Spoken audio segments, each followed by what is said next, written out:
우리 성도들에게 특별히 더더욱 허락하여 주시옵소서. 저들이 이 땅 살아가는 날 동안에 하나님의 백성들이 의식주의 가장 기본적인 아버지 필요를 체험받지 못하여서 아파하거나 힘들어하는 일 없도록 하나님께 채워주시고 넉넉히 채워주시고 나누는 삶을 살아갈 수 있도록 도와주시옵소서. 모든 말씀 우리 주 예수 그리스도의 이름으로 간절히 기도드리옵나이다.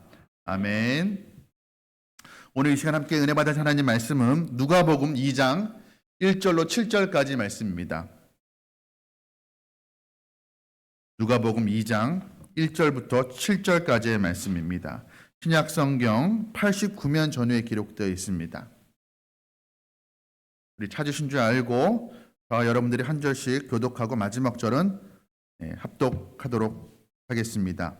그때 가이사 아구스도가 영을 내려 천하로 다 호족하라 하였으니 호족은 구레노라 수여 총독이 되었을 때 처음 한 것이라. 모든 사람이 호족하러 각각 고향으로 돌아가매 요셉도 다윗의 집 족속이므로 갈릴리 나사렛 동네에서 유대를 향하여 베들레헴이라 하는 다윗의 동네로 그 약혼한 마리아와 함께 호족하러 올라가니 마리아가 이미 잉태하였더라. 함께 있습니다. 첫 아들을 낳아 강보로 싸서 그 위에 누였으니 이는 여관에 있을 곳이 없음이러라. 아멘. 오늘 그 본문 말씀 가지고 예수께서 아기로 오신 이유라는 제목으로 말씀을 함께 나누고자 합니다. 오늘 대림절 세 번째 주일입니다. 이제 성탄이 가까워오고 있습니다. 이 성탄절은 하늘에 계신 예수님께서 하늘 보좌 버리시고 이 땅에 우리 인간의 몸을 입고 오신 날입니다. 예수님께서 왜 인간의 몸을 입으시고 이 땅에 성육신 하신 것일까요? 가장 간략하게 답하면 우리를 구원하시기 위해서입니다. 성경에 기록하기를 인자가 온 것은 잃어버린 자를 찾아 구원하려 하심이라 라고 말씀하고 있습니다. 하나님 반역한 우리의 죄의 대가 무엇이죠? 죽음입니다. 우리가 죽음으로 치러야 될 그 죄의 대가를 예수님께서 우리와 같은 인간의 몸을 입고 이 땅에 오셔서 십자가에 오르셔 죽으심으로 우리가 치러야 될 죄의 대가를 대신 치러주시고 우리의 죄를 사하여 주시고 우리를 구원하여 주시기 위하여서 이 땅에 오신 것입니다.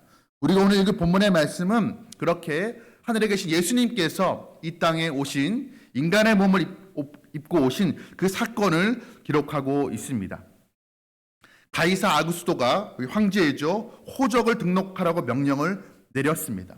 그래서 갈릴리 가문이었던 이 요셉과 약혼자 마리아가 호적을 등록하기 위해서 나사렛에서 이제 다윗의 동네인 베들레헴으로 올라가고 있는 상황입니다.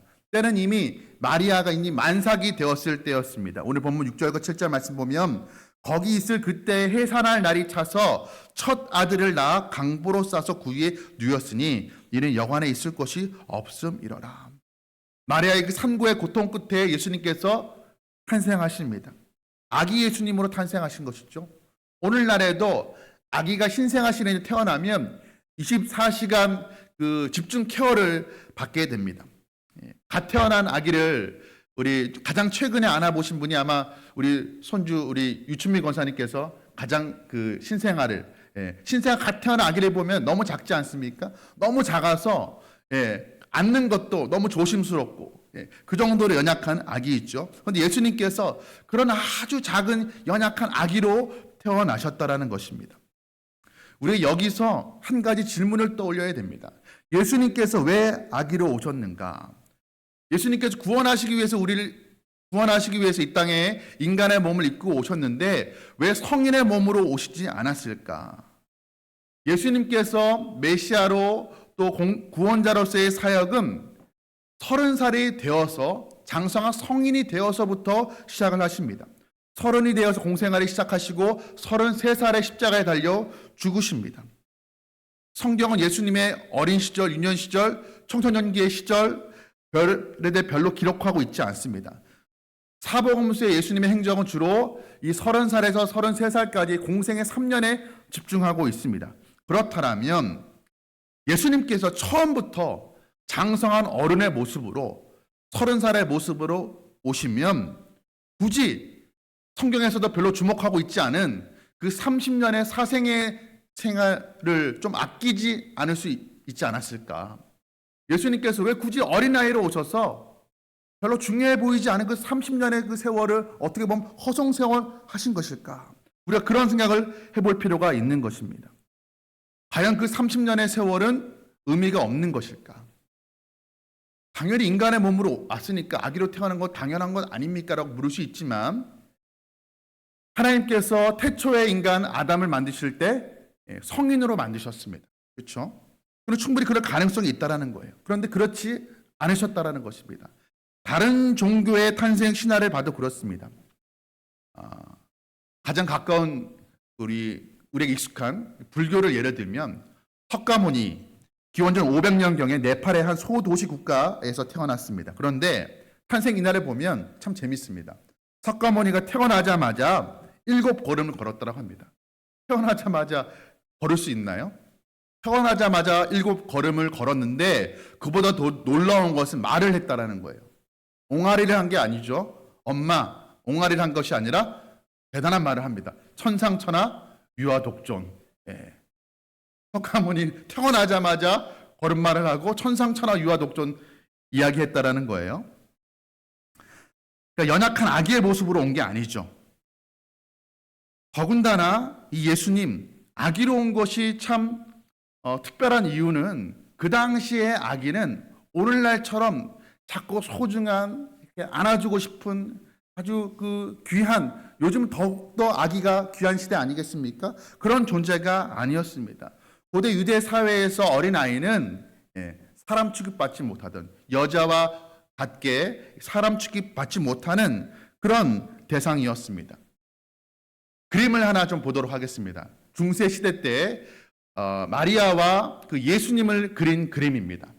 보면 아기 예수님의 모습을 한번 보십시오. 잘 보여지진 않겠지만 우리가 흔히 익숙한 아기의 모습은 아닙니다. 자세히 보시면 얼굴을 보시면 어른 남자의 모습을 하고 있어요. 중세 시대에는 예수님의 얼굴을, 아기 예수님의 얼굴을 그릴 때 몸은 작은데 얼굴은 중년 남자의 얼굴로 그렸습니다. 왜 그랬을까요? 중세 시대 때 아기 모델이 없어서 그렇게 그런 이유는 아니겠죠. 이 중세 시대에는 아기에 대한, 이제 그만 보여주셔도 됩니다. 중세 시대에는 아기에 대한 인식이 매우 부정적이었습니다. 어른들만큼 지식도 없고 지혜도 없고 미숙하고 어리석고 또 체력도 힘도 없어서 별 노동력에도 도움이 되지 않는, 그러니까 한 사람의 어떤 몫을 하지 못하는 그런 어떻게 보면 밥만 축내는 그런 존재로 여겨졌다라는 거예요. 그런데 예수님께서 어린 아기로 오셨다는 거예요. 그럼 부정할 수가 없죠. 성경에 기록되어 있으니까. 그렇다면 그 당시의 인식으로는 어린 아기는 별로 중요하지 못한 밥만 축내는 그런 부정적인 존재인데 예수께서 아기로 오셨다라면 그 예수는 우리가 생각하는 보통의 아기와는 달랐을 것이라고 생각을 했던 것이었습니다. 그래서 아기 예수님을 그릴 때 몸은 작은데 얼굴은 어른인 그런 모습으로 그린 것이었어요. 작지만 연약하지 않고 미숙하지 않은 완전한 인간이었을 것이다. 그렇게 해서 여겼던 것이었습니다. 그래서 이 어른의 지식과 지혜를 가진, 이미 다 갖춘, 몸은 작지만 지식이나 지혜는, 어떤 능력은, 사고력은 어른과 동일한 작은 사람, 작은 인간이란 의미의 호문클루스라는 말이 있는데, 그 당시에 중세시대 때 화가에게 이 성모 마리아와 예수님을, 아기 예수님을 그려달라고 할 때 항상 이 예수님을 호문클루스로, 작은 인간으로 그려달라고 부탁을 했다고 합니다. 중세 때 인식으로는 예수님이 그렇게 연약한 인간으로, 미숙한 아기의 모습으로 온다는 것이 납득이 되지 않았던 거예요. 그러니까 받아들일 수가 없었던 것이었습니다. 여러분, 중세 때 그러했다라면 그 이전 시대는 더하면 더했지 덜하지는 않았을 것입니다. 신이, 창조주가 아기의 모습으로 온다라는 것은 그들이 받아들일 수 없는 것이었습니다. 전능한 신이 연약하고 연약한 갓난 아기로 온다는 것은 있어서는 안 될, 받아들일 수 없는 그런 사건이었다는 것입니다. 그런데 성경 분명히 예수님께서 어린 아기로, 갓난 아기로 오셨다는 거예요. 강보에 쌓인, 엄마의 돌봄이 없으면 안 되는 그런 연약한 존재로 왔다는 것입니다. 그렇다면 의미가 있는 것이죠. 하나님께서 어떤 의도하신 바가 있는 것입니다. 우리에게 주시고자 하는 어떤 메시지가 있는 것이에요. 우리가 그것을 오늘 말씀을 통해서 함께 좀 나누어 보려고 합니다.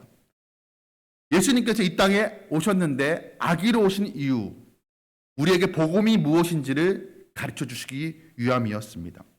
제가 이전에 몇 번 말씀을 드렸는데 중요하기 때문에 다시 한번 말씀을 드립니다. 오늘날 우리가 복음하면 종교적인 용어로, 교회 안에 흔히 사용하는 용어로 우리가 이해를 합니다. 그러나 예수님 당시의 사람들은 복음을 이야기했을 때 전혀 다르게 생각을 했다는 거예요. 우리는 복음하면 교회, 예수님 떠오르지만 그 당시의 복음, 유앙겔리온이라고 말하면 그 당시의 모든 사람들은 다 왕을, 황제를 떠올렸습니다. 그러니까 그 당시의 복음, 좋은 소식이죠. 이 좋은 소식은 로마 황제와 관련된 소식이 바로 이 유앙겔리온 복음이었습니다. 황제가 전쟁에 나가서 승리했다라는 소식, 황제가 태어났다라는 소식, 그런 것이 바로 복음이었다라는 것이죠. 특별히 그 당시에 로마의 초대 황제 아우구스투스, 오늘 본문에 아우구스라고 기록되어 있는데 이 아우구스투스를 세상 사람들은 구원자라고, 신의 아들이라고 여겼던 그런 세상이었습니다. 그래서 그 아우구스투스 로마 황제를 믿어야, 그 로마 황제를 신처럼 받들어야 구원을 받을 수 있다라고, 평화를 누릴 수 있다라고, 복을 받을 수 있다라고 생각했던 그 시대였습니다. 실제로 이 아우구스투스 황제를 구원자로 받아들이고 충성을 맹세하는 자에게는 어떤 복이 주어졌냐면 과거에 지은 죄에 대한 사면, 혹은 황제에 내야 될 그 세금, 막대한 그 세금을 감면해주는 복을 내려줬다는 거예요. 일종의 보상인 것이죠. 나를 믿으면 내가 너에게 복 줘. 그것은 지은 죄에 대한 사면과 내야 될 막대한 그 세금에 대한 감면이었어요. 아주 실제적인 보상이죠. 그러니까 그 당시에 사람들은 복음을 들으면 황제를 떠올렸고, 이 황제를 내가 믿어야, 황제를 이 구원자로 받아들여야 내가 지은 죄도 용서받고 내가 세금도 내지 않을 수가 있어, 내가 복 받을 수 있어 라고 여겼던 세상이라는 것입니다.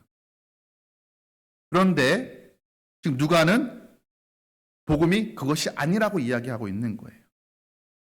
복음은 황제에 대한 소식, 황제를 믿을 때 주어진 어떤 보상에 대한 이야기가 아니라 진짜 복음은 무엇인가? 이 강보에 쌓여 누워있는 어린 아기에 대한 소식이 복음이라고 말씀하고 있는 것입니다. 우리가 오늘 읽진 않았지만 본문 10절과 11절에 보면 천사가 한밤에 양을 치는 목자들에게 나타나서 아기 예수의 탄생의 소식을 전하는 것을 기록되어 있습니다. 10절과 11절의 말씀입니다. 천사가 이르되 무서워하지 말라. 내가 온 백성에게 미칠 큰 기쁨의 좋은 소식을 너에게 전하노라. 그 기쁨의 소식이 무엇입니까? 너희를 위하여 구주가 나셨다. 그런데 그 구주는 어떤 모습을 가지고 있습니까? 12절 말씀 보면 너희가 가서 광보에 쌓여 구유에 누이는 아기를 보리니 라고 기록을 하고 있습니다. 진짜 세상의 구원자는 로마 황제가 아니고 예수인데, 구세주인데, 그 구세주가 태어난 소식이 진짜 유앙겔리온 복음, 큰 기쁨의 좋은 소식인데, 그런데 그 구세주는 강보에 쌓여 구유에 누인 어린 아기다라고 말씀을 하고 있는 것입니다. 마가복음 1장 1절에서 복음서의 제일 처음 시작에서 더 분명하게 확실하게 이야기합니다. 마가복음 1장 1절 말씀입니다. 하나님의 아들 예수 그리스도의 복음의 시작이라. 그 당시 모든 사람들, 유대인이건 로마인이건 간에 복음이란 단어 굉장히 익숙했어요. 빨리 설명이 필요한 단어가 아니었습니다. 그럼 로마 황제에 대한 이야기구나. 황제를 믿어야 살 수 있다라는, 구원받을 수 있다라는 그 이야기구나라는 것을 다 알고 있었습니다. 그런데 사복음서의 저자는, 누가와 마가는 복음을 재정의하고 있는 거예요. 복음이란 세상 권력자에 대한 이야기가 아니라 강보에 쌓여서 어린 아기로 나신 이 예수에 대한 이야기다. 아기 예수에 대한 이야기다라고 말씀하고 있는 것입니다. 여러분, 이것이 무슨 의미입니까? 우리 진정한 구원자 메시아는 어떤 건장한 성인 남성의 막강한 힘과 파워를 가진 로마 황제의 모습으로 나타나는 것이 아니라 그런 세상에 군림하게 하는, 억지로 굴복하게 만드는, 힘으로 억누르는 그런 자가 우리의 왕이 아니라 강보에 쌓인 채 구유에 두인 어린 아기의 모습으로 온 이가 바로 우리의 메시아라는 것이 우리에게 복음이라는 것입니다. 여러분, 그렇다면 왜 어린 아기로 오신 그 예수가 우리의 메시아라는 것이 왜 우리에게 기쁜 소식이고 우리에게 복음일까요? 예수님 설교 처음에 말씀드렸다시피 30살의 성인의 모습으로, 로마 황제와 같은 모습으로, 강력한 카리스마와 힘을 가진 모습으로 이 땅에 오실 수도 있었습니다. 그런데 굳이 어린 아기로, 갓난아기로 오셨습니다. 어떤 의미인가? 그렇게 태어나시기로, 이 땅에 나타나시기로 선택을 하셨다라는 거예요. 의도적으로 그런 모습으로 오셨다라는 거예요.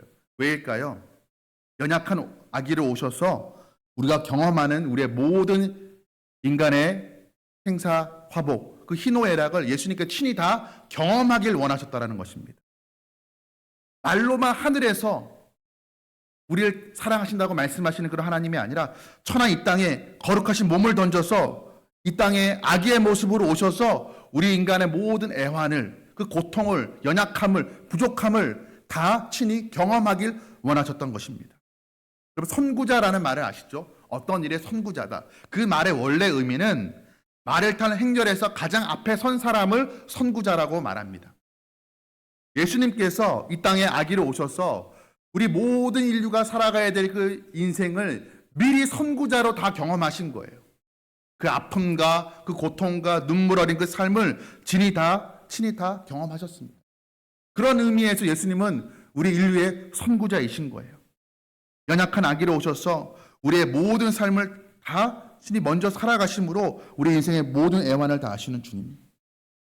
때로는 우리가 이런 마음이 들 때 있지 않습니까? 내가 너무 힘들고 어려울 때 과연 하나님이 아실까 나를? 예수님의 나 이렇게 말로 굳이 설명하기도 참 구차한 이 구질구질한 내 삶의 참 이 어려움을 예수님께서 아실까? 애환을 아실까라는 생각이 들 때가 있습니다. 그런데 우리 하나님은 너 천지의 거룩하신 하나님으로 존재하는 것뿐만 아니라 이 낙권 천한 이 땅에 오셔서 어린 아기, 엄마의 돌봄 없이는 아무것도 할 수 없는 그 아기, 엄마가 대소변 다 가려줘야 되는 그 아기로 오셨다라는 거예요. 우리를 다 친히 경험하기 위해서 오신 아기로 오신 그 예수님이라는 것입니다.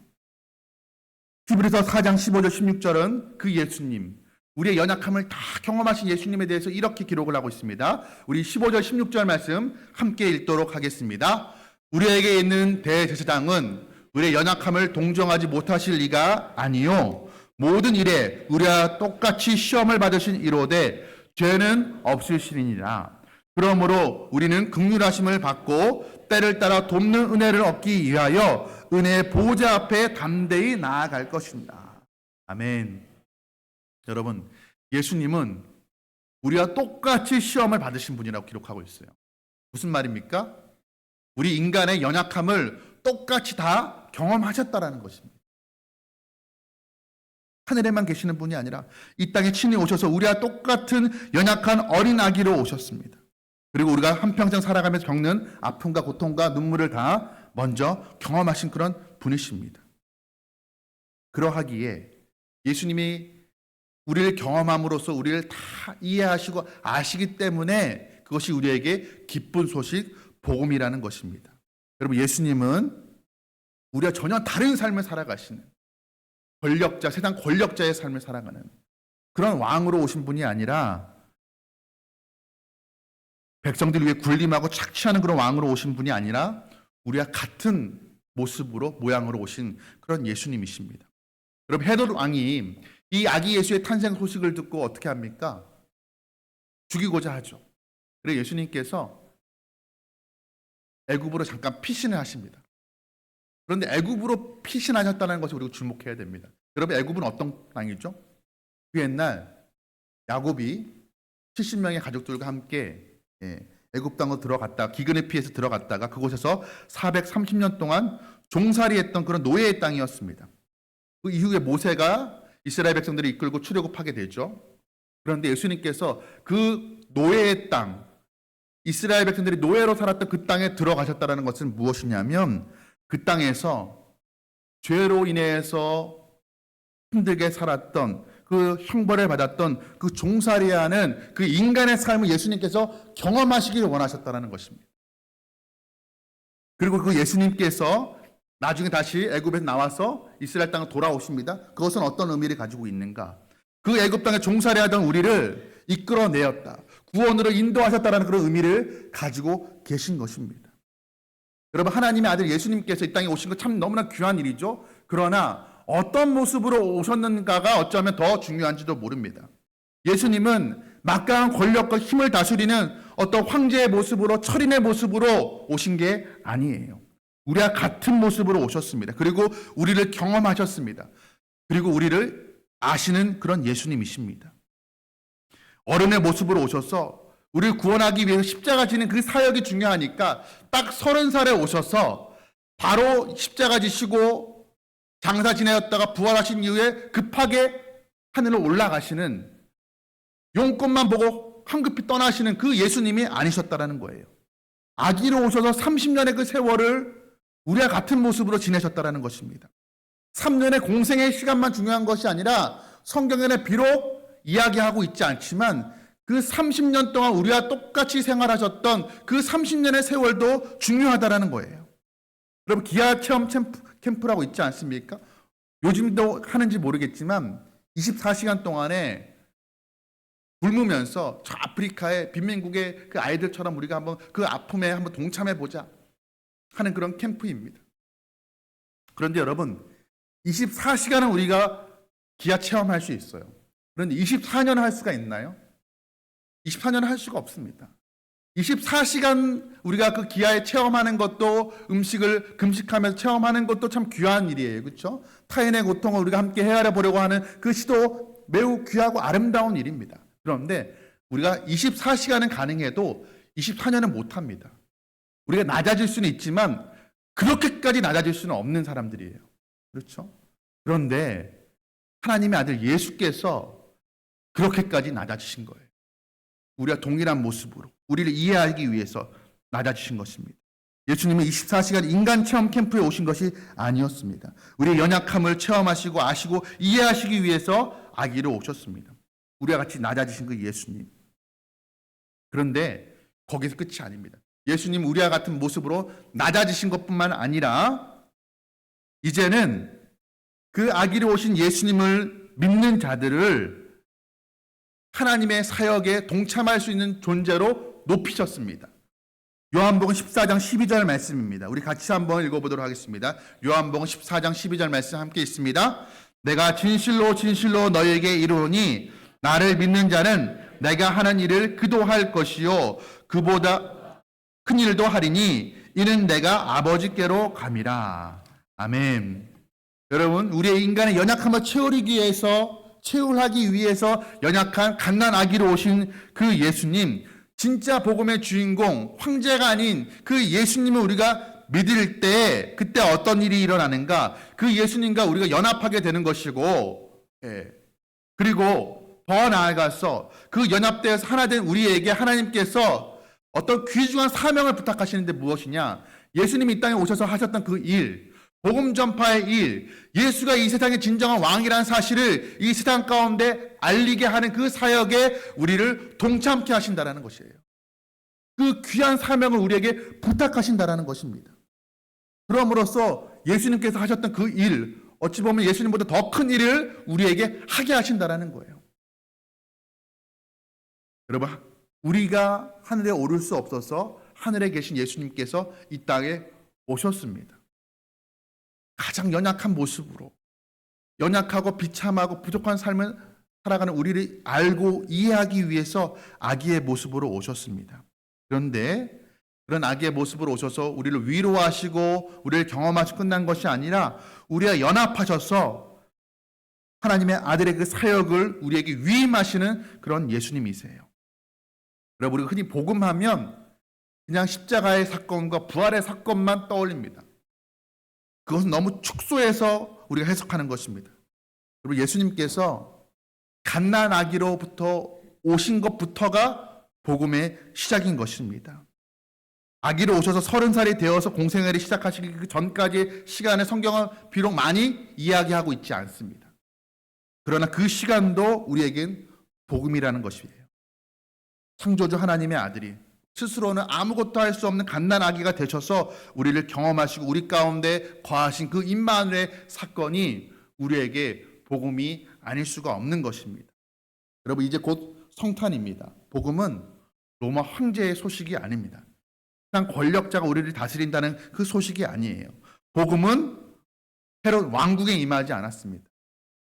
복음은 아기 예수의 소식이고 또 마국간에 임했습니다. 한밤에 양을 치는 목동들에게 임하였습니다. 낮은 곳에 임한 또 낮은 자의 복음인 것이에요. 여러분, 한번 복음이 얼마나 기쁜가 한번 생각해 보십시오. 왜 성탄의 소식이 내게 그렇게 기쁨이 되지 않을까? 왜 그럴까요? 혹시 내가 너무 높아져서 낮은 곳에 임한 그 복음을 내가 듣지 못하는 것은 아닙니까? 복음은 낮은 자에게 임한 낮은 자의 복음인데 내가 마음이 너무 높아져서 예수님의 그 복음을 소식을 듣지 못하는 것은 아닙니까? 우리 한번 돌아보길 원합니다. 여러분, 우리 가운데 오셔서 우리와 같은 낮은 모습으로 우리에게 오셔서 우리를 친히 경험하시고 또 우리가 그 예수 그리스도를 믿을 때 우리를 높여주시고 우리를 복음 전파의 사명자로 동역자로 불러주시는 그 하나님에 대해서 그 예수님에 대해서 우리가 더 깊이 묵상하고 또 기뻐하고 감사하는 이 성탄 되기를 주님의 이름으로 축복합니다. 우리 시간 함께 찬양하고 주신 말씀 붙들고 기도하도록 하겠습니다. 찬송가 105장입니다. 예수님께서 이 땅에 아기 예수로 오신 그 의미를 우리가 깊이 묵상하면서 우리가 감사함으로 기뻐함으로 함께 찬양하도록 하겠습니다.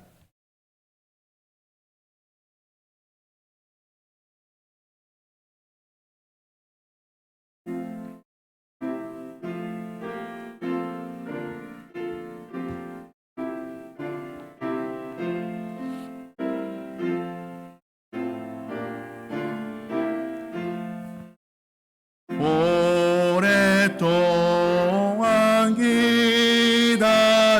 기다리던 주님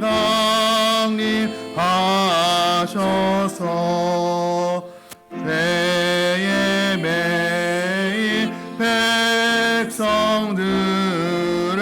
자유 얻게 하시네.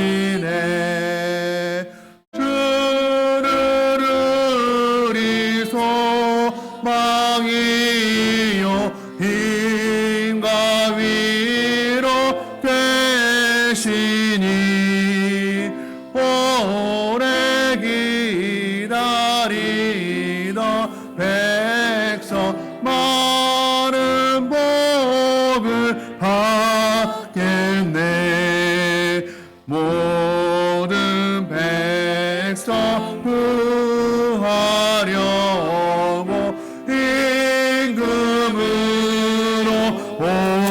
오시니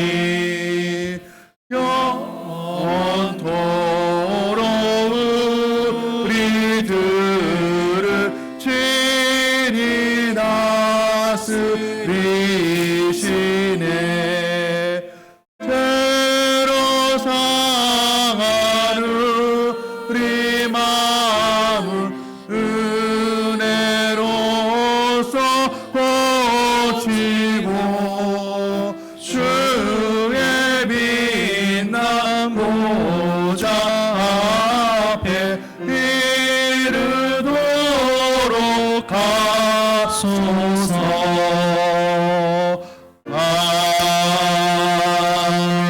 아멘. 우리 시간 함께 예수님께서 이 땅에 오신 그 성탄을 기다리면서 예수님께서 왜 장성한 성인으로 힘있고 강한 황제의 모습으로 또 철인의 모습으로 오시지 아니하고 엄마의 부모의 보살핌 없이는 살 수 없는 연약한 그 아기의 모습으로 오신 그 의미를 우리가 깊이 묵상해 보길 원합니다. 예수님은 저 하늘 보좌 우편에 앉으셔서 그냥 말로만 우리를 사랑한다고 말로만 우리를 이해한다고 내가 너를 안다고 말씀하시는 분이 아니세요. 친히 하나님의 아들로서 굳이 우리와 같은 연약한 인간의 몸을 입고 오심으로 30년 동안 우리가 살면서 경험하는 모든 애환들, 그 희노애락들, 그 아픔들을 굳이 경험하신 분이십니다. 여러분, 예수님이 나와 같은 모습으로 낮아지셨다는 그 사실을 우리가 위로받길 원합니다. 또한 예수님께서 낮아지시기만 한 것이 아니라 우리를 높여주십니다. 하나님의 아들이 예수께서 이 땅에 오셔서 그 하신 복음 전파의 그 사명, 신앙으로 하여금 예수가 진정한 왕이라는 사실을 알게 하는 그 사명을 우리에게 허락하여 주셨습니다. 그리고 하나님 나라의 귀한 동역자로 불려주셨습니다. 하나님께서 우리에게 허락해 주신 이 귀한 사명, 우리가 성탄의 시간에 다시 한번 우리가 붙들기 소망합니다.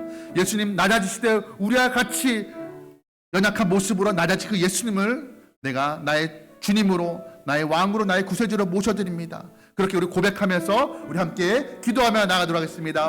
오 할렐루야. 사랑과 은혜가 풍성하신 하나님 아버지, 하나님, 우리가 때로 우리가 살아가면서 힘들고 어려운 일을 경험할 때 과연 하늘에 계신 하나님이 나를 아실까, 나를 이해하실까, 그런 마음이 들 때도 있습니다.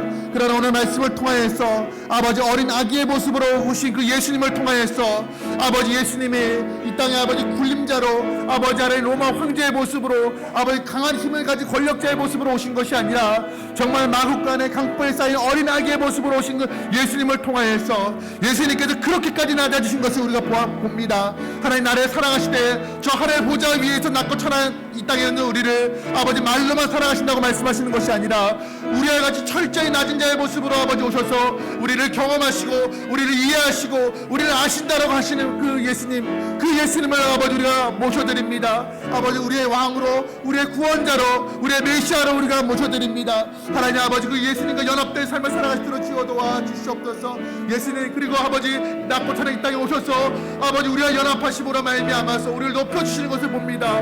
아버지 예수 그리스도와 같은 존재로 아버지 이 땅 가운데 예수 그리스도를 증거하는 아버지 예수님의 사역을 아버지 위임받은 자로서 우리를 높여주시고 우리를 사용해 주신 것을 보게 됩니다. 아버지 우리가 그 사명에 다시 한번 우리가 충실하게 하여 주시옵소서. 아버지 예수님께서 낮고 천한 이 땅에 오신 그 성탄의 소식이 왜 내게 아버지 기쁨이 되지 못합니까? 아버지 예수님, 낮은 곳에 임한 낮은 자의 복음인데 내 마음이 너무 높은 곳에 있어서 그 성탄의 그 소식이 너의 기쁨으로 와닿지 못하는 것은 아닙니까? 아버지 마국간에 임한 그 복음의 소식, 아버지 낮고 천한 그 목동들에게 임한 그 복음의 소식이 내가 너무 높은 곳에 있어서 내게 기쁨으로 들려지지 못하는 것은 아닙니까? 다시 한번 낮아지게 하여 주옵소서. 예수님처럼 낮아지게 하여 주시고 아버지 낮고 천한 이 땅에 오셔서 나와 연합하심으로 나를 높여주신 그 예수님으로 인해 감사하고 기뻐하는 이 성탄의 시즌이 될 수 있도록 주님 축복하여 주시옵소서. 오 주님 은혜를 주님 허락하여 주시옵소서. 사랑과 은혜가 풍성하신 하나님 아버지, 예수님 이 땅에 성인으로 모습으로 오셔서 십자가 지시고 부활하시고 하나님 서둘러 다시 하늘 보좌 오르실 수 있음에도 불구하고 예수님께서는 그 30년의 세월을 우리와 같은 인간의 모습으로 하나님 우리와 함께 머무르셨던 것을 기억합니다. 우리를 경험하시고 우리를 아시기 위해서 하나님 우리와 함께 하신 그 예수님, 아버지 그 예수님의 마음을 우리가 본받게 하여 주시옵소서. 세상 사람들은 높은 곳에 마음을 두려고 합니다. 그러나 복음은 철저히 낮은 곳에 임한 낮은 자의 복음임을 다시 한번 깨닫습니다. 하나님 아버지, 성탄의 이 기쁜 소식이 왜 우리에게 기쁨으로 더 이상 다가오지 못합니까? 내 마음이 너무 높은 곳에 있어서 낮은 곳에 임한 성탄의 소식이 들려오지 못하는 것은 아닌지요. 하나님 되돌아봅니다. 하나님 우리도 낮은 곳에 임한 그 예수님의 마음을 우리가 담게 하여 주시옵소서. 또한 하나님 예수님 낮은 곳에 오셔서 우리를 이해하시고 우리를 품으시고 우리를 사랑하시고 우리를 구원하신 이후에 하나님 아버지 우리에게 이 귀한 이 참된 기쁨의 복된 소식을 전하게 하는 그 사명, 예수 그리스도의 그 복음 전파의 사명 우리에게 위임하신 것을 우리가 기억합니다. 하나님 아버지 우리가 그 사명, 우리에게 위임된 그 사명을 우리가 소홀히하지 않고 게을리하지 않게 하시고 하나님 우리만 복된 소식을 듣고 끝내는 것이 아니라 아직까지 복음의 참된 소식을 듣지 못한 자들에게, 온 세상에 미친 큰 기쁨의 소식을 아직도 듣지 못한 자들에게 이 복음의 소식을 전하는 삶을 살아가는 우리 모두 될 수 있도록 은혜 허락하여 주시옵소서. 이제는